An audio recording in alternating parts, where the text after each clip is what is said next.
I want to talk about the Now DeMarco video you sent me. Oh my God, yeah. So it's graduation season. Now DeMarco was the commencement speaker for Gallaudet. Yeah. And I guess the gist of the commencement speech was, he was a former student, and that Gallaudet gave him the tools to be an adaptable person as a deaf man in the hearing world. And he kind of just talks about his whole life experience and his work experience. And the first one being, I think his first acting gig was Switched at Birth. Yeah. So he flies out to LA. I know. Sorry, Lenny's licking Kara's foot. And she won't stop, even though I explicitly told her. I'm sorry. It's she doesn't fine. really understand It about feels consent. crazy. I know. Also, guys, the windows are open because it is 91 degrees today. So if you're catching outside noise, we're sorry. But we have to put ourselves first. It's true. And Lenny has to put herself first. She has to lick my toes. Yeah, she's got to lick them. I'm just accepting my fate at this point. The dog mouth sounds on mic is a bit much. Sorry, girl. Anyway. Now DeMarco's first gig, I believe, was Switched at Birth. That is the way he presented it in his speech.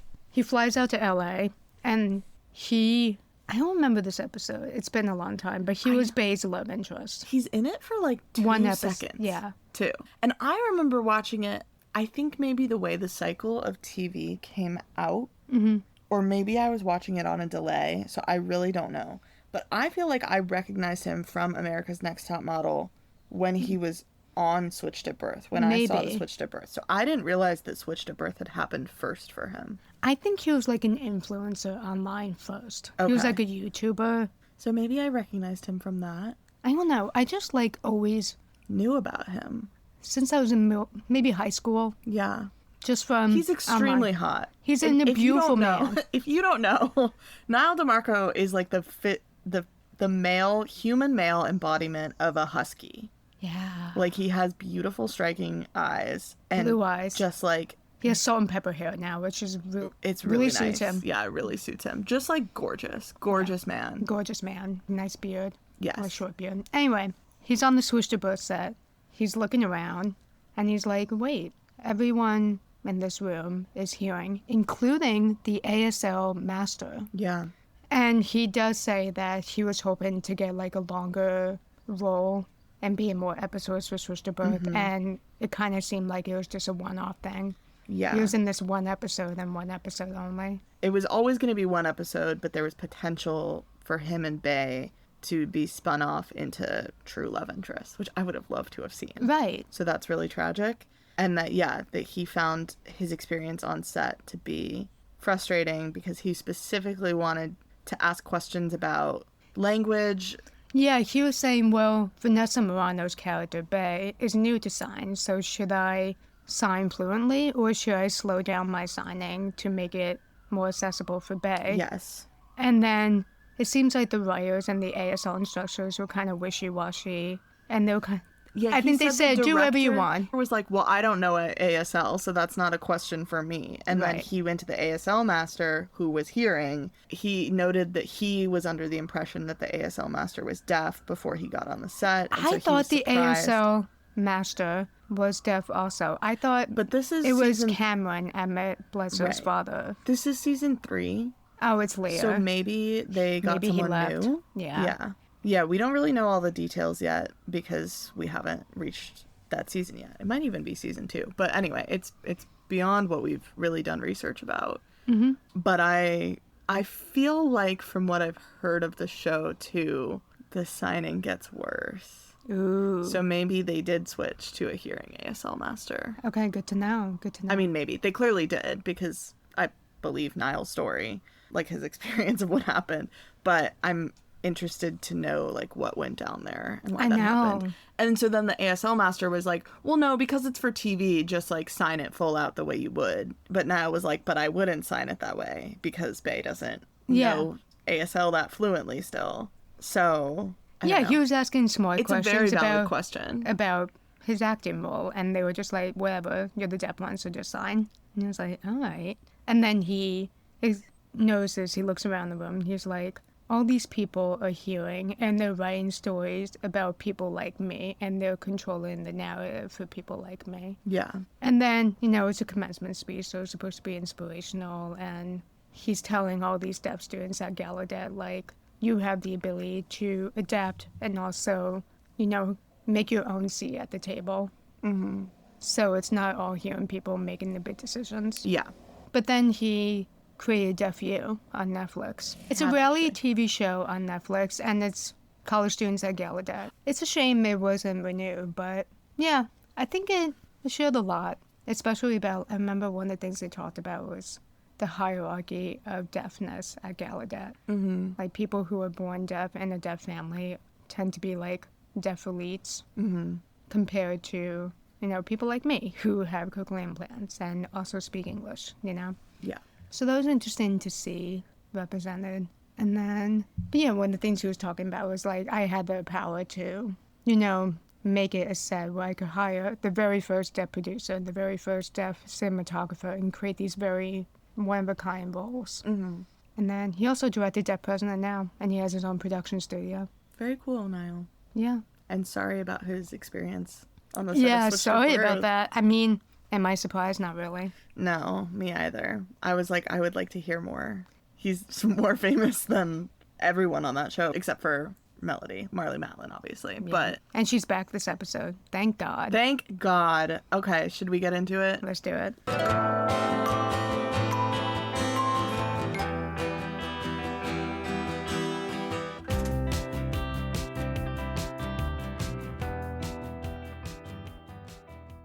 Season 1, Episode 25, The Shock of Being Seen, September 17th, 2012. I could not find this art anywhere I'm looking on Reddit right now.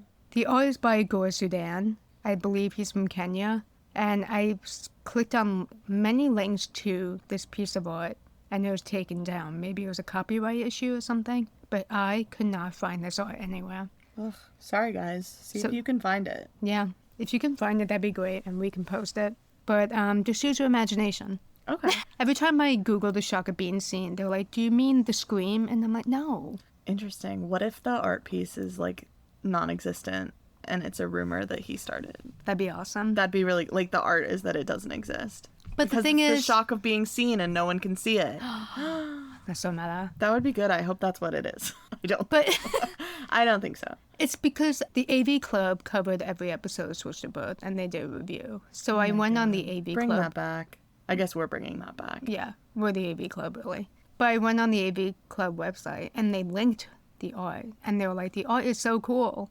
And then... Oh, and it's not there? And then, it said error 404, and I was like, oh. Oh my God, okay.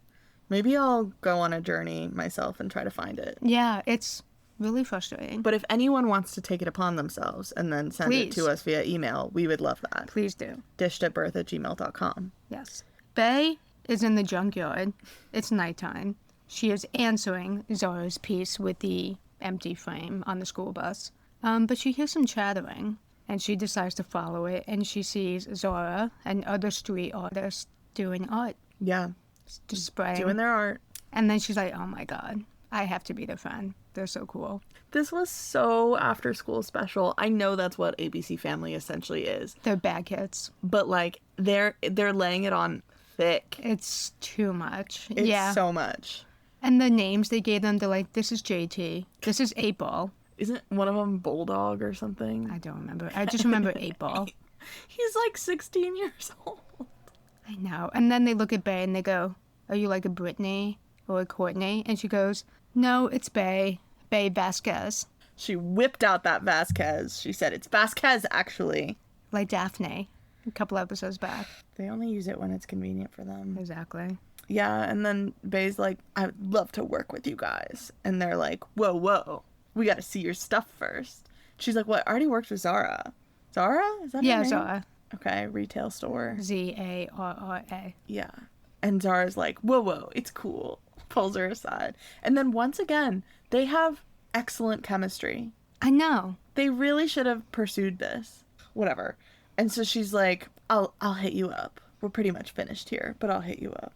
And then we're at the kitchen with Daphne. At the restaurant, yes. Fucking side braid is back. Yes, Scuba is there. They're preparing for, I guess, a bridal party the next day because there's a tray of very cute little mini cupcakes. And he takes one.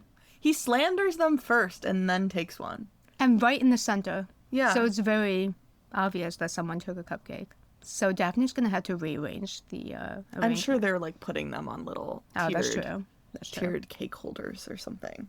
Anyways, Daphne takes the box of cupcakes and she brings it into the walk-in fridge, puts it on the shelf, and then the shelf collapses. Yeah. Everything's made of sticks. And she's freaking out, rightfully. And also, okay, so the cupcakes, like, get crumpled. Chef Jeff comes in. He's like, it's okay. I should have fixed that shelf. You just, like, had a broken shelf in the walk-in? And you didn't warn anyone? And you didn't, like, put a little sign up or a little piece of caution tape? Nothing? Okay. He's so chill about it. So uncharacteristically chill about it. And also, Daphne looks at the cupcakes that I'm pretty sure... Okay, the other things on the shelf were, like, vegetables and shrimp and sauce.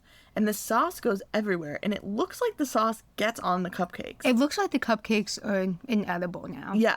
But she's like, I can fix it. I'm really good with a frosting piper. It's like, it's beyond that. It's beyond fixed.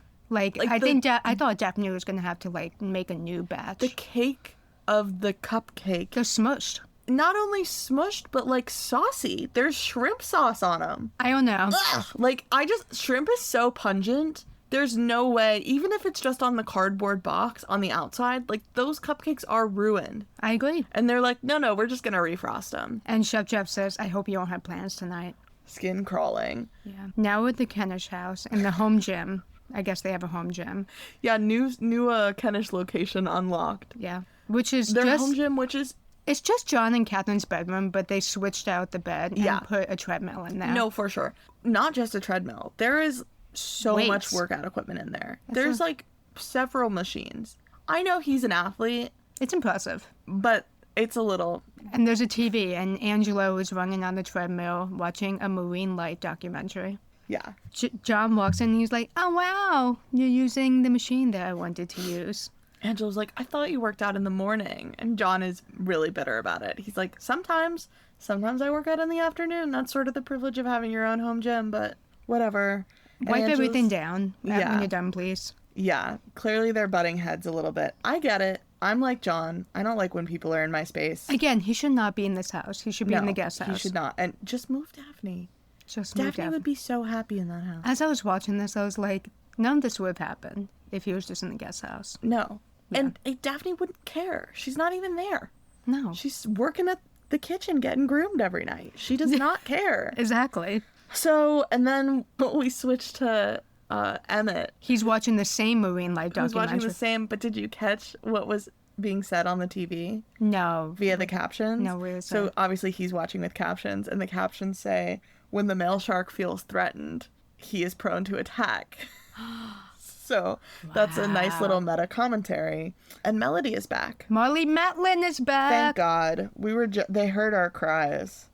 She's back from a date that didn't go too well. Yeah. The guy kept checking himself out on the kitchen knife. Yeah, and things seem pretty good between her and Emmett now. He makes a joke about, like, we're gonna get 4 cats. It's fine. Yeah. They seem okay. They seem back to normal. He makes, like, a reference about that he's seeing his dad on select weekends still. Yeah, he's seeing his dad on select weekends. Which is how his dad should have always been parenting. Clearly not prepared to be a full-time parent. Yeah. But they're good, and I'm happy to see that. Yeah, and then that's all ruined by sexy cupcake time. Inappropriate sexy cupcake time. So they're like... First of all, we're about to learn that Chef Jeff went to MIT, and I just feel that if he had gone to MIT, he should know how to frost a cupcake.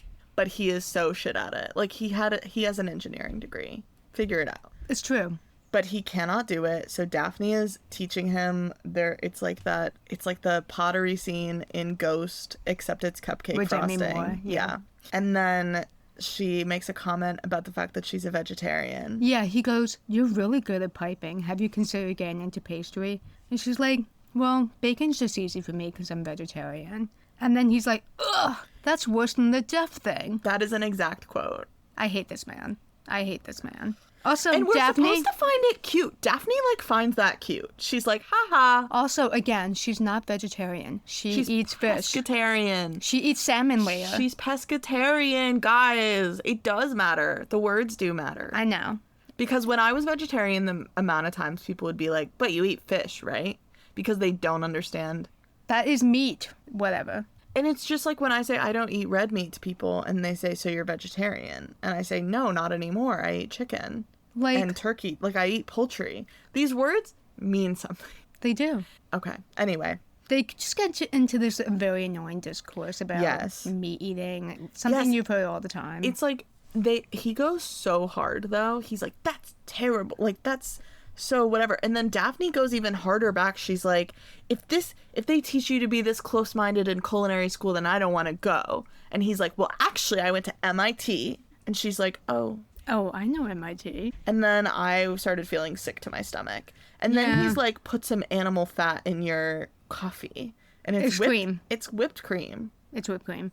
And then she takes a sip of her coffee and she gets some cream on her lips. And then he goes, you have a little something. And they have like a cute moment. Mind you, the whole time, her hair is in a side braid. She is 16. That too. But almost more importantly, her hair is in a side braid. I know. Anyway. I know they're really forcing it in her face. They're like, you need to like Chef Jeff. He's cute and smart. They're trying to make him so likable. Ugh. And then, so then back at the Kenish house the next day, Angelo doesn't have a fucking job, so he's just loitering around the house all day. Yeah, he sees Toby strumming on the guitar outside. Inside the house, John and Catherine are doing a separate thing. They're mean with Craig Tebby about the lawsuit. But also, Craig Tebby's back. Yay! Well, kind of yay. Sort of yay. Yay for us. Sad for Catherine. Yeah. Toby's like, hey, how's it going living here?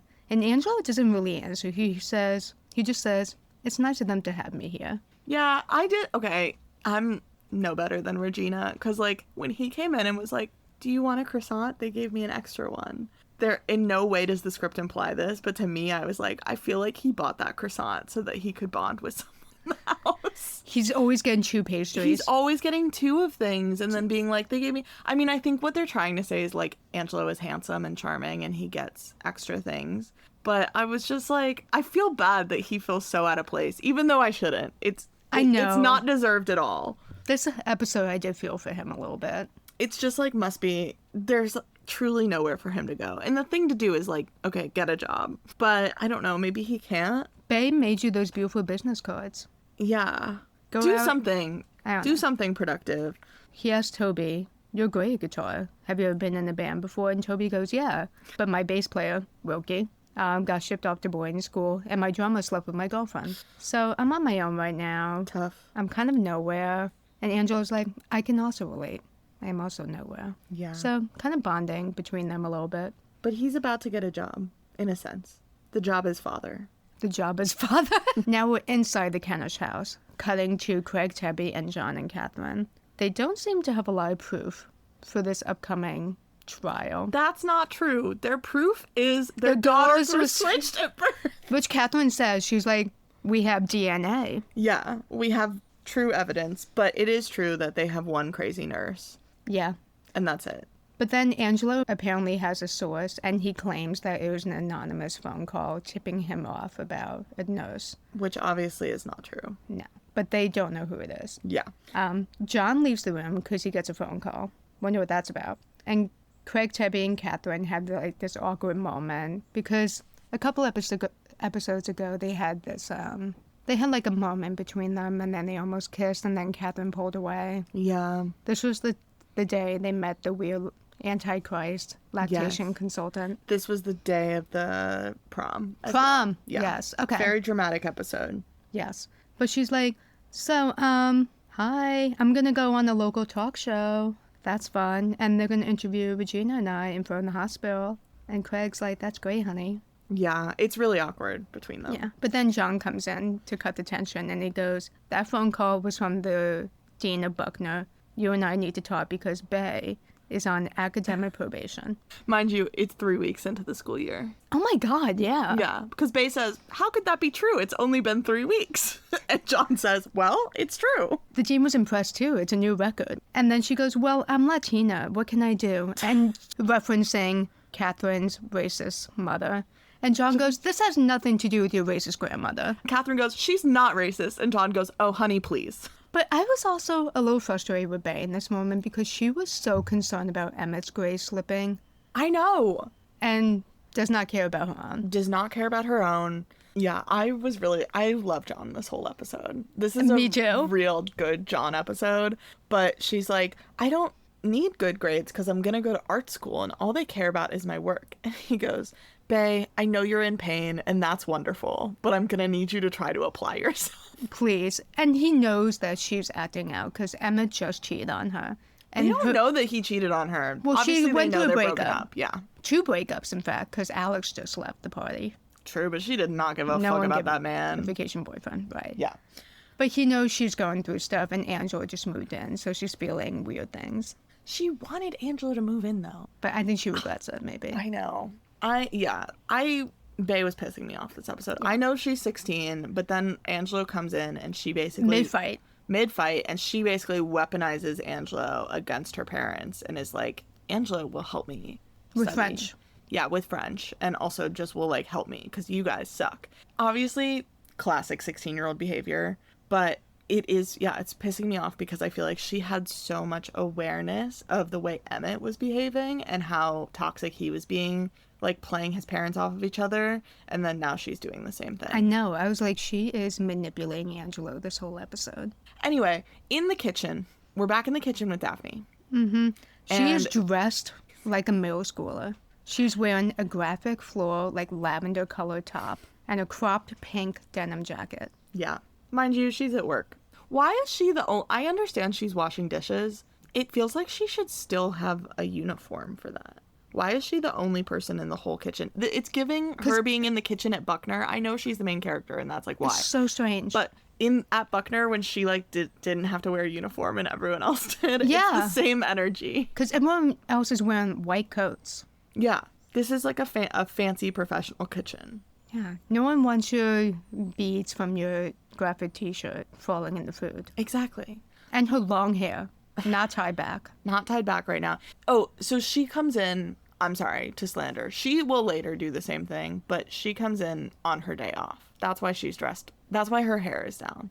Because it's her day off, and she's come in because she's made a special dish for Chef Jeff to try that's vegetarian. Yes. And she also, like, wants to check on she just wants to see him. But, like, her excuse is, like, oh, I wanted to see about the cupcakes, like, how they were. And then she's in, and she sees a hot adult woman... She was the produce provider for the kitchen, who comes in, flirts a little with Scuba, hand feeds him a strawberry, and then Chef Jeff comes in, and Daphne's like, hey, I made you something with cauliflower. What? Cauliflower gratin?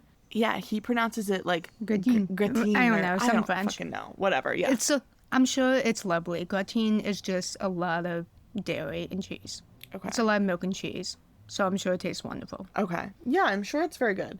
But she, like, gives him this sad little tray, and he's like, thanks, and then walks right past her to go to the hot adult produce provider, who then hand feeds him a strawberry very sensually. Daphne does not like this. Awesome for Chef Jeff. That's great. He should direct his attention there. Agreed. That woman is very sexy. It should have just ended there. Yeah. Now, Daphne magically transported back to the Kennish house because she is teaching Bae trigonometry. And well, it's her day off. Yeah, that's true. She's not working. She's teaching Bae trigonometry and SOHCAHTOA, which is still stuck to my head this day. That did really work. Yeah. A, who learned trig in a different country, also learned that. Aw, math is a universal language. Like Mean Girls. Exactly. I love this. I love that Daphne's tutoring Bae. And they have a little sisterhood moment because Bae's like, thank you so much. You saved my life. What can I do for you?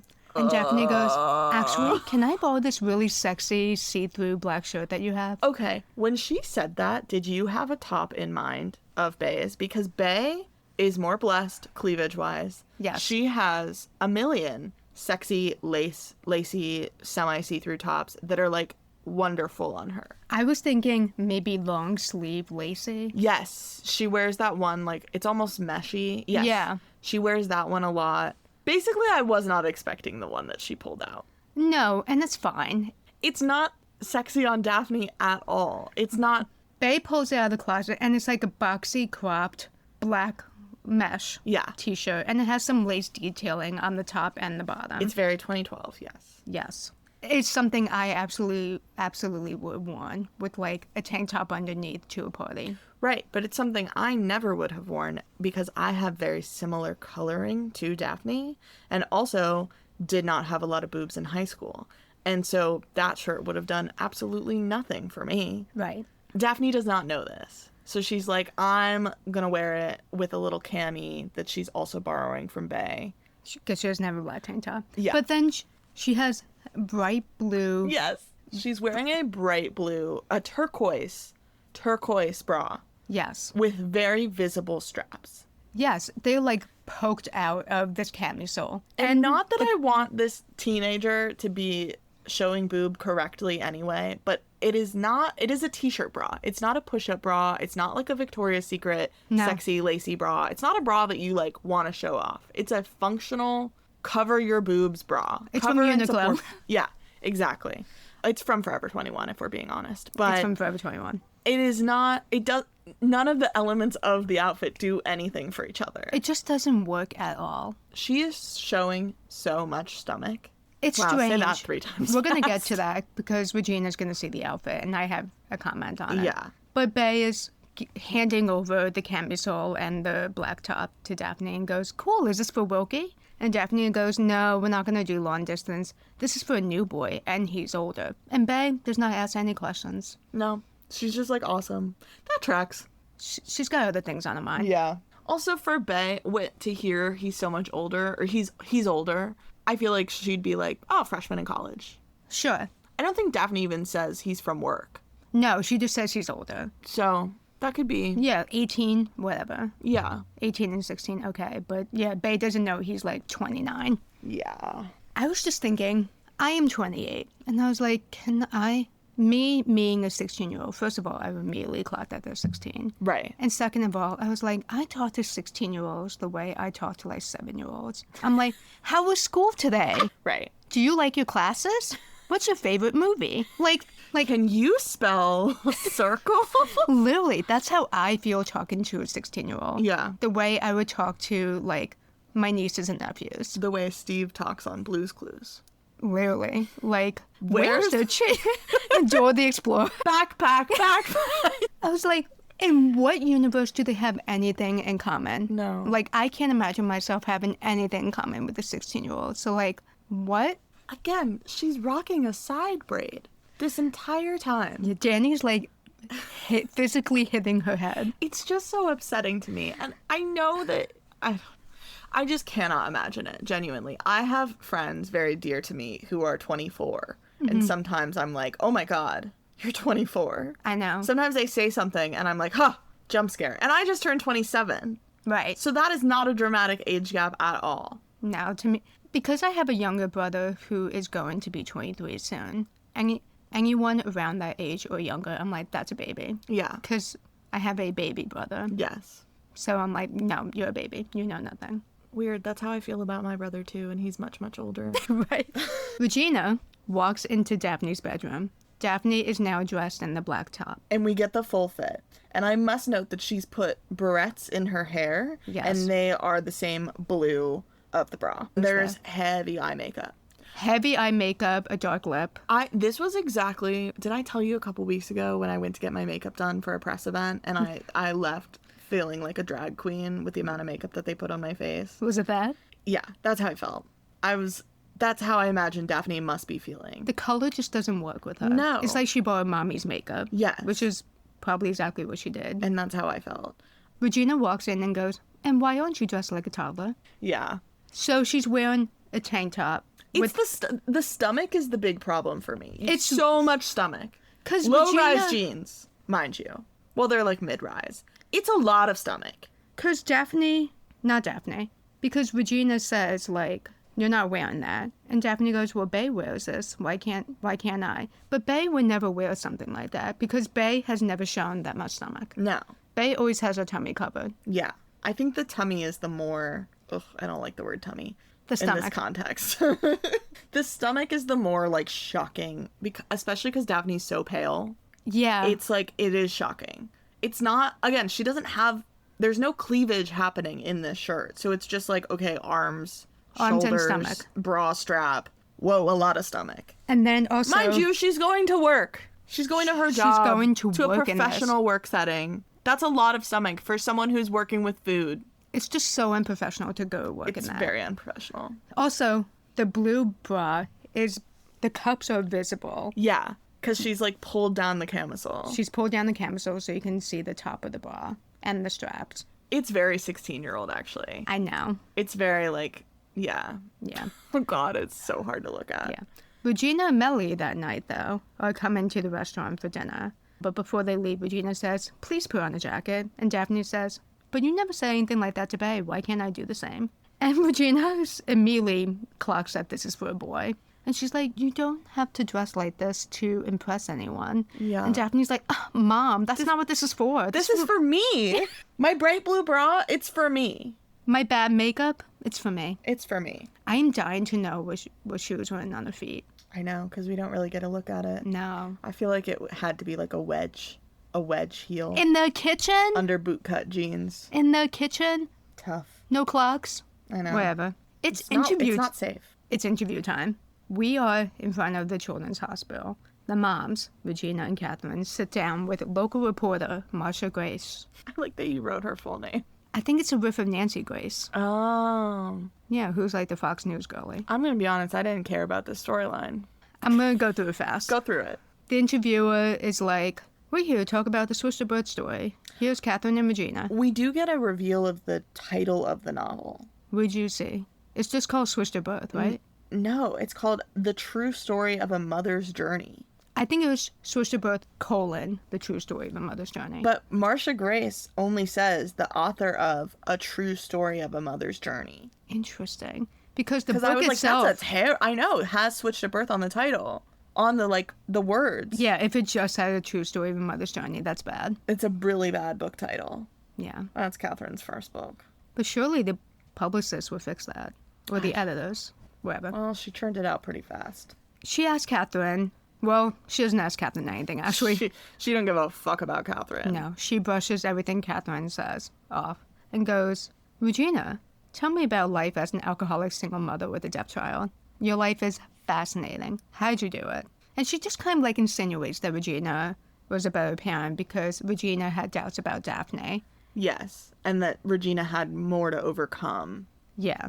Parenting. And then she goes, tell us about how you found the time to become fluent in sign language. She's not fluent in sign language. I know. I was like, oh. Yeah. But the whole interview, she's like, Regina, you're amazing. Catherine, I don't give a shit about you. Then the interview's done, and Regina's like, that was fun. I kind of love that. She was uplifted. Yeah. And then she invites Catherine to the restaurant with her and Melody tonight. Anyway, now we're at the kitchen. Daphne looks crazy. Daphne looks fucking crazy. Everyone Under else is wearing... bright lights of the kitchen, too. It's rough. Everyone else is wearing normal kitchen clothes, and she's wearing her slutty outfit. Yeah. Scuba says, nice shirt. Are you going to a stripper's funeral? Thankfully, I don't think Daphne understood what he was saying. No. Or she just pretended not to protect her feelings. She did look kind of sad after he said it. Yeah. Chef Jeff sees her and goes, why are you dressed like that? And she says, I have family coming in. Girl, that's not for your family. No. Now we're back at the Kennish house. Bay and Angelo are watching a French movie.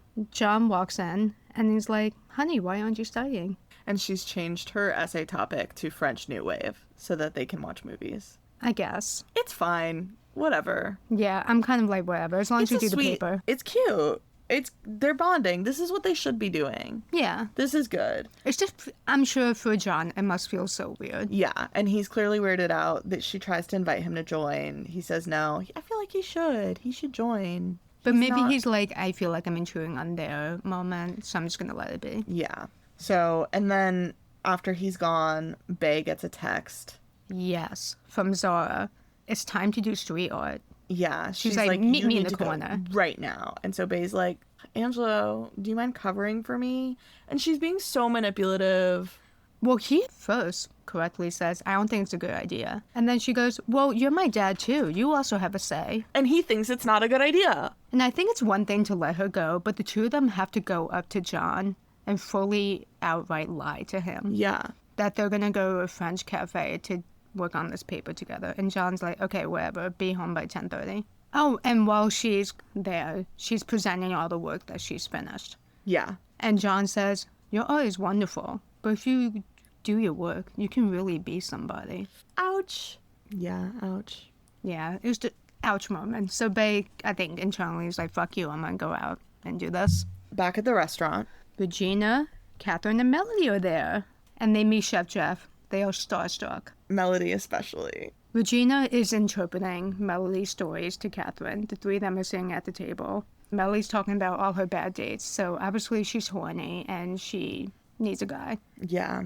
One of the bad dates they talked about was some guy carried his pug with him everywhere, which to me sounds awesome. I don't know. Depends on the dog. Depends on the man. Two things. Yeah. Yeah. Chef Jeff is like serving them. Yeah, they are introduced to him in the entryway, and Daphne's like, I'm gonna deal with them. And he's like, no, we need you. You go back there. You're our secret weapon. She's wearing her crazy outfit and just an apron over it. Mm-hmm. Hair still down. Yeah, really bad. And she's handling desserts that night. So, like, she's fully handling food. Oh, I know that. Because okay. he asks Scuba to have her help him. She was helping with the pear tart or something, yeah. So her hair for sure getting in someone's pear tart. And Jeff is like, let me play waiter for some reason. And the reason is that he kind of is catching that Melody is eyeing him. Yes. Melody is really laying it on thick. You know, the way she was like episode 3 with John. Yeah. When she was flirting, even though he was married. Yeah, exactly. Heart eyes. And Chef Jeff's maybe kind of into it, which is... But he doesn't know anything she's signing. No. He just catches a vibe. Yeah, the vibe is strong. Yeah. I don't think they need to share a language for him to understand. He serves them an amuse-bouche, and he explains it means an amusement for the mouth. And Melody signs, you can amuse my mouth anytime you want. And Regina interprets that as she loves galleons. Fair. But there's no way Melody would want that interpreted. No. That's a fun secret for her. Yeah. She likes to play that game. Meanwhile, Catherine is downing like 12 cups of wine. 12 glasses of wine. Yeah, Catherine's really going for it. Yeah, and she keeps making snide comments about Regina being a hero and the best mother ever. So Catherine's having the time right now. Bay is off to do some street art now. She meets up with Zara, and Zara goes, hey girl, you have to do a solo piece, and it needs to be in a risky, highly visible place to gain the group's respect. This could have been a phone call. This could have been a text! She just leaves. Yeah. Does Bay have to do it now? Yes. Why now? We find out later that, yes, she has to do it right now, which she doesn't have any of her art supplies with her. Maybe it's in her car? Maybe. Again, yeah. Okay, whatever. So her and Angela drove separately?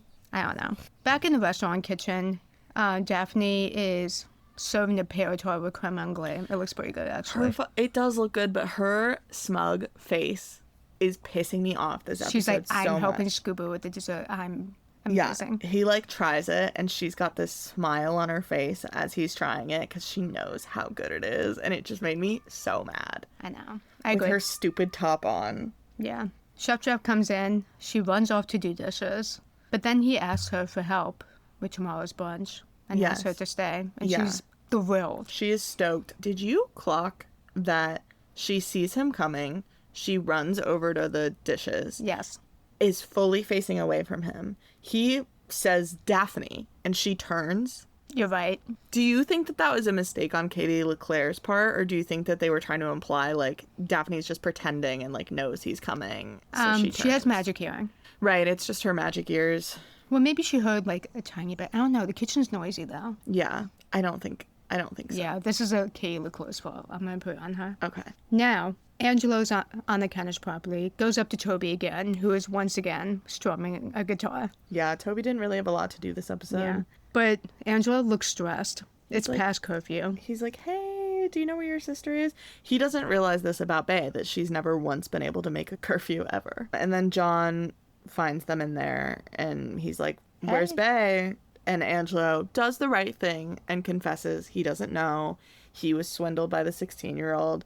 John has a fantastic monologue about, like, God damn it, you cannot be her friend. You are her father. He yells, you are her father. And then he's like, you're her father. You need to say no to her sometimes. Mm-hmm. Your job is not to make her like you, but you have to protect her. Yeah. And now what do? We sit, we worry, and we wait. Yeah. Yeah. I wrote great acting from D.W. Moffat here. Yeah, he's doing a great job. Yeah. Now, this scene made me crack up. We're in the restaurant parking lot now. Regina's designated driver because Catherine is like 12 drinks in. Yeah. And we're back in the fancy Toyota with the Pandora radio. It's a really good moment for some product placement. Catherine drunkenly says, "You can turn the car on with a button." And then Regina's like, now the center console screen is trying to sell me movie tickets. On movieticket.com. It was not subtle. And Catherine goes, "But no one cares what I have to say. They just want to hear your story. You kept my daughter away from me for 13 years, and I'm the bad guy because I'm rich and out of touch? How did I know she wasn't my daughter?" And then Regina's like, "Hold on. Let me turn on the navigation system in this Toyota and take us somewhere." And then she takes them to the children's hospital, which I guess has no security. Let's just wrap this up real quick, because this is crazy. Yeah, I see this in shows and movies all the time where people just like go to look at the babies Like to like newborn reflect viewing. on life or whatever. Is that even a thing that they have? Do they even have a like newborn viewing window? 1, I hope so. And 2, I don't know. You hope so that we can go look at the newborn babies? No, but if like I'm in the hospital one day, You're like, I'm just gonna take a gander. Take a Babies gander. are cute. So yes, for your viewing. Okay. I don't know. I just think it's weird to have it. Like, I don't think I'd want to put my baby in the baby viewing window. That's a good point. But they're just like in there. They roll up. They don't even have visitors badges or anything on. Nothing. They're looking in the window to be like, wow, they're so small. They all kind of look the same. Distinguishing them isn't as easy as you think. Yeah. And Catherine feels better. And then a nurse comes up and is finally like, "You guys okay? You two random ladies okay?" And they're also, it seems like she's about to let them meet one of the babies. She was like, "Are you here to see anyone in particular? Like, of the babies?" And they're Here, like, take a baby. literally. And They're they're at like, the hospital. "No." Right. They've learned nothing. Learn nothing. They're like, "No, we're just taking a trip down memory lane." Red flag sentence. The nurse should be like, "Okay, let me just call security really quick, just in case." Nothing. They start to go off. And Catherine, still drunk, visibly drunk, again, another red flag for the nurse who's not doing her job, Still drunk. looks back at the nurse. She's like, and she she's looks familiar. She looks familiar. The nurse is like a beautiful blonde woman. They go home. And Catherine wakes up and goes through the box of Angela's stuff That they went in his storage room for many episodes ago. that I guess they never gave back to him. They still have it. And she pulls out the photograph of the woman that they found that really upset Regina and like sent her into a spiral. Mm-hmm. And it's the nurse from the hospital. Several pictures of Angelo and the nurse. Yes. And now we know that the source that Angelo has is her. Yeah. Potentially his ex Yeah. situationship. And then she calls Tabby and she's like, "Hey, I got She calls her ex situationship. Literally. She says, "Hey." So that's the end of that Yeah. plot line. That's fun. That's those girls wrapped up. Yeah. If I was drunk, I would never look Remember. at someone and be like, "Oh, they're from I've seen a photo of you with them. I actually feel like I kind of would. Maybe. One time when I was drunk at a bar, I unlocked all of the Italian that I studied in high school and was able to have a fluent conversation. Sometimes I'm really good at signing when I'm drunk. Your inhibitions are lowered. Yeah. Feel the rain on your skin. Bae's finally home. She walks in, both dads on the stairs waiting for her. Stressed. Drama. John goes, "Hi, honey. We've turned our lives upside down so that Angelo can be a part of your life. And yet, you are treating him like a convenient alibi. He deserves more than that. Good night." So good for him to do the guilt play, because Bae is just immediately like, "I'm sorry, I messed up." But you can tell she doesn't give a fuck. No. But he really lays on the guilt. Good. As he should, and I think it's effective. It works.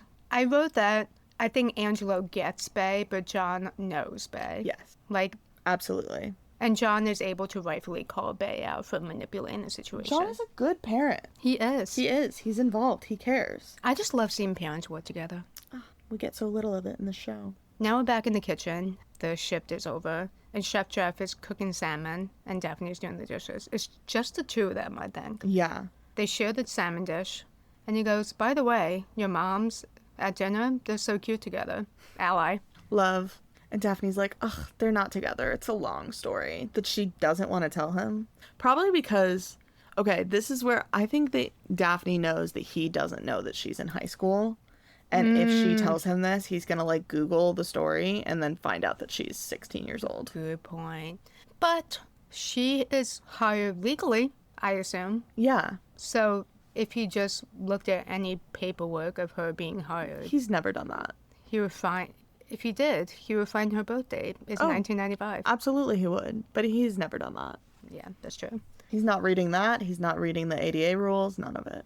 No, but what he is doing is promoting her to garde manger.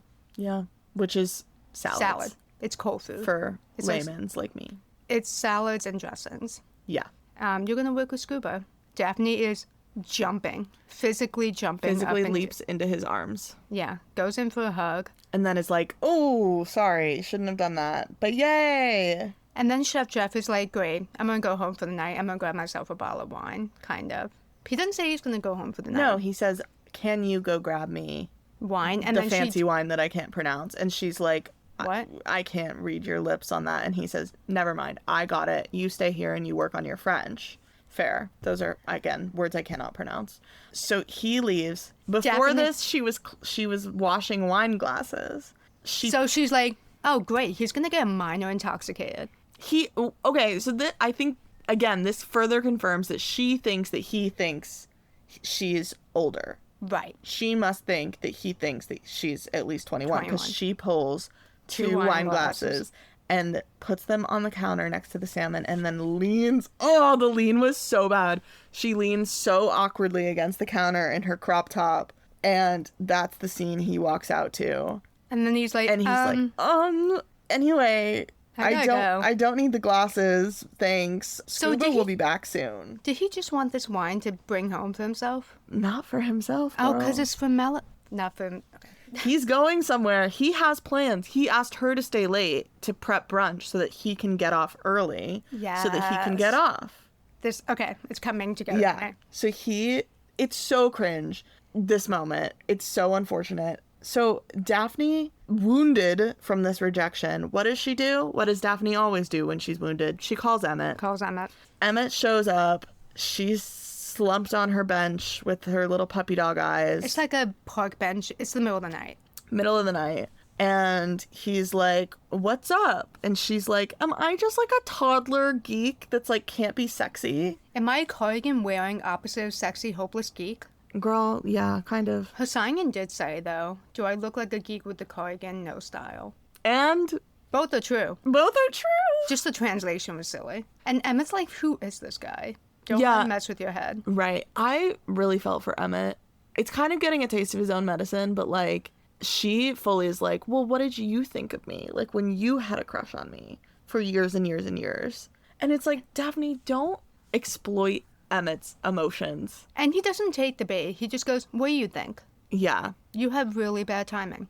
And that's kind of it for them. Yeah, that's it for that scene. Yeah. Oh, she also says, like, she says to him, like, this guy, he's just confusing me. Like, 1 second, he's all buddy-buddy with me. And then next, he's treating me like I'm just some kid he's stuck with. You are a kid. That he literally is stuck with. That he is stuck with. Yeah. So Emmett takes her home, and then Emmett is headed home himself, but he's staying at his dad's, which is established. So then in the morning, we see a scene of him riding home to his mother's house. And who is leaving his mother's house? But after a kiss. After a kiss that made my skin crawl. But Chef Jeff, who clearly took that fancy bottle of French wine over to Melody's and which is crazy.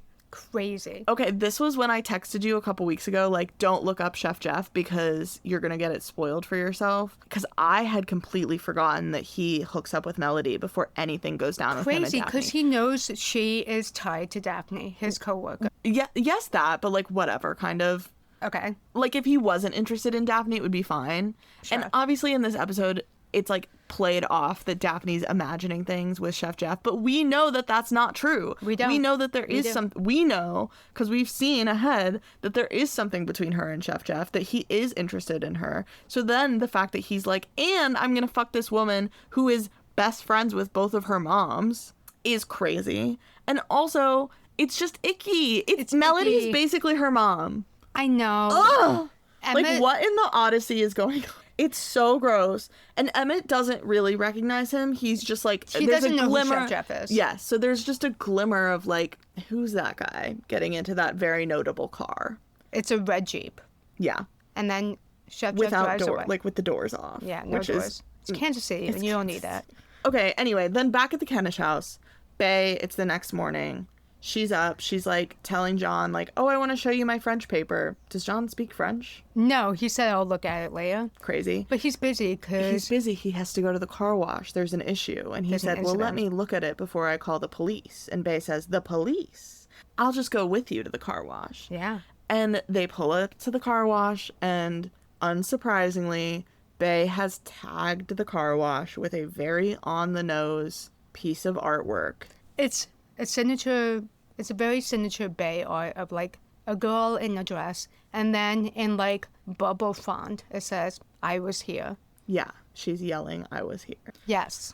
She's like, wow, that's kind of cool. And it has nothing to do with the car wash. No. And John says... He's just like, he just sees it as a nuisance. Well, yeah, he makes like a racially loaded comment. He says, does say like, these people ruin their own neighborhoods, and then they have to come and ruin ours too. Yeah, he does. Which is not great. But he is frustrated, and I think this is where I have a hard time being empathetic towards Bae, and I think it's because I don't really have an appreciation for graffiti as art, most of it. So I'm kind of like, yeah, to him, you did just sort of deface his business. It doesn't have anything to do with the car wash or the car wash logos. It doesn't... I just feel like he's such a supportive parent who's well-meaning and just like fucks up because he like doesn't know, like with Toby's music stuff. And so I feel like if Bae was, obviously she can't tell her parents that she's doing illegal street art. No. But I feel like if she was more honest about the type of art she was interested in doing, or she asked John like, can I paint a mural on the car wash? He totally would. He would be so into that and supportive of it. And so it is like, I see both sides. Yeah. And even if he knew, if she had been like, well, I did that, I bet he would have been upset, but I bet he would not have painted over it. You know what I mean? I would paint over it. It's not that good. I know. I thought it was ugly too. It's not her best work. Bae's had better pieces. Exactly. But that birthday billboard is the best one so far. The best one. And she didn't even do that. I know. But he doesn't know that. He goes, thank God you're here. You can help me paint over it. And then Bae is stuck. The last scene of the episode is her painting over the art. And but first she sends a photo of it. To Zara. Zara apparently knows that is a highly visible area. It's not clear in the photo. It's not clear. It's a close-up. There's no location. And she's about to paint over it. Yeah. It's just a blue wall, whatever. And Zara's like, sick. Welcome to the crew. So Bae is joining a graffiti gang now. Yeah. Welcome to the Bad Kids Club. That'll be so fun. I feel like I'm watching 13. Literally. That's it. I'm not feeling good about the direction that anyone is moving in right now in this show. Ugh. I cannot. The Chef is really... And good for... The thing is like, detached from Daphne, good for Melody. I know. You know, she wanted to get laid, she got laid. Happy for her. It's just like so gross in the context. I know. It's so icky. He's like a psychopath. Yeah. No, it's psychotic. Fine, sleep with Melody. Now leave the teenager alone. Or sleep with the adult woman. Fine. Yeah. Or the produce woman. Or the produce woman. Sleep with them both. Who cares? Have a three-way with them. Melody would probably love that. She's horned up as hell right now. She really is. But leave Daphne and her sad mesh crop top out of it. They could have done this with Nala DeMarco, and yet they had this guy. And well, I wouldn't have wanted Nala to play this role. And what if the groomer was a deaf person? Guys, representation matters. Thanks for listening. Thanks for listening, guys. Talk to you next week. Bye.